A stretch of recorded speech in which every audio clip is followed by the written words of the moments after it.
AP రైతుల అప్పులు 3.76 లక్షల కోట్లు. ఈ ఏడాది సెప్టెంబర్ 30 నాటికి వివిధ బ్యాంకుల్లో ఆంధ్రప్రదేశ్ రైతుల అప్పులు 3,76,823 కోట్ల మేర ఉన్నాయి.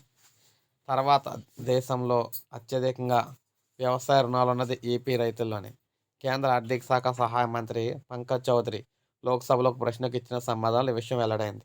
ఇందులో వాణిజ్య బ్యాంకుల ద్వారా తీసుకున్న అప్పులు 2,89,000 కోట్లు, సహకార బ్యాంకులు ద్వారా తీసుకున్నవి 33,000 కోట్లు, ప్రాంతీయ గ్రామీణ బ్యాంకుల ద్వారా తీసుకున్నవి 53,000 కోట్లు. తమిళనాడు కంటే ఏపీలోనే సహకార, గ్రామీణ బ్యాంకులు రైతులకు ఎక్కువ రుణాలు ఇచ్చాయి.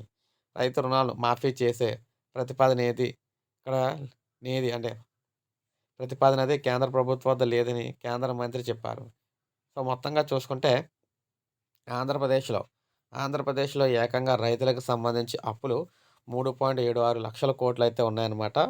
ఈ లక్షల కోట్లకు సంబంధించి మాఫీ చేయాలంటే ఆషామాషీ కాదు. అది జరగని పని కూడాను. సో, అందువల్ల రైతు రుణమాఫీకి సంబంధించి చేయాలంటే అది అయ్యే పని కాదని దేశంలోనే అత్యధికంగా రెండో స్థానంలో లోన్‌లు తీసుకొని అయితే ఆంధ్రప్రదేశ్ అయితే ఉందని కేంద్రం అయితే చెప్పడం అయితే జరిగింది. సో, రైతులకు రుణమాఫీ చేసినట్లయితే బావుంటుందని చెప్పేసి అడగడం అయితే జరిగిందనమాట. దానికైతే సాధ్యం కాదని చెప్పేసి చెప్పడం జరిగింది. సో, ఇది అప్డేట్. ఒక లైక్ చేయండి, సబ్స్క్రైబ్ చేసుకోవద్దు. మన ఛానల్ సబ్స్క్రైబ్